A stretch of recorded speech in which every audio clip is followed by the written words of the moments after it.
నా ప్రియ దేవుని యొక్క బిడ్డలారా, మరి దైవ ప్రజలారా, ఇశ్రాయేలు ప్రజలు ఐగుప్తు నుండి కానాను దేశానికి వెళ్ళుటకు వాస్తవానికి ఈ యొక్క మరి ప్రయాణము 21 రోజులలో వెళ్ళిపోవచ్చును.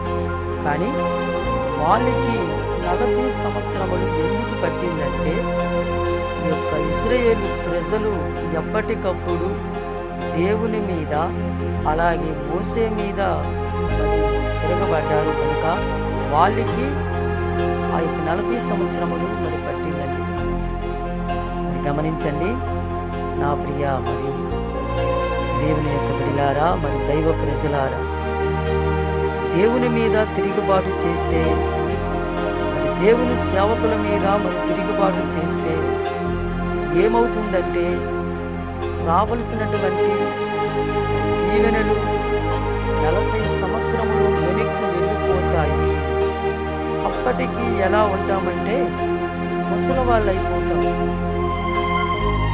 అందుకే మనము గమనించవలసినటువంటి,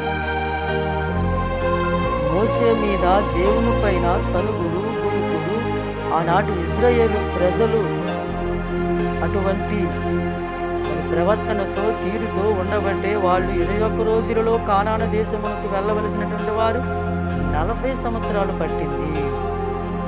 ఈనాడు కూడా బోధకులు బోధన చేస్తుంటే సంఘాలలో ప్రతి ఒక్కరు కూడా ఆ బోధ, ఆ వాక్యము వారి హృదయములో వారి యొక్క గృహాలలో ఫలించుకోవడానికి కారణము ఏమిటంటే, దైవ సేవకుల పైన తిరుగుబాటు, కొనుకుడు, సనుగుడు జరుగుతూ ఉంది.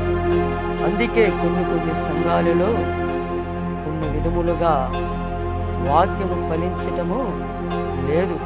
ఎందుకంటే దైవ సేవకుల మీద తిరుగుబాటు, మరి దేవుని మీద మరి తిరుగుబాటు, వాక్యము బోధన చేస్తుంటే దైవ ప్రజలు కూడా ఏమి చేస్తున్నారంటే కొనుకుడు, సనుగుడు, వాక్యము అర్థము చేసుకోలేకపోవటానికి కారణము వారిలో వాక్యము ఫలించటం లేకపోవటానికి వారిలో కూడా ఇశ్రాయేలు ప్రజలలాగే సనుగుడు, గొనుగుడు ఈనాటి కాలములో కూడా మరి ఎక్కువైపోతూ ఉంది.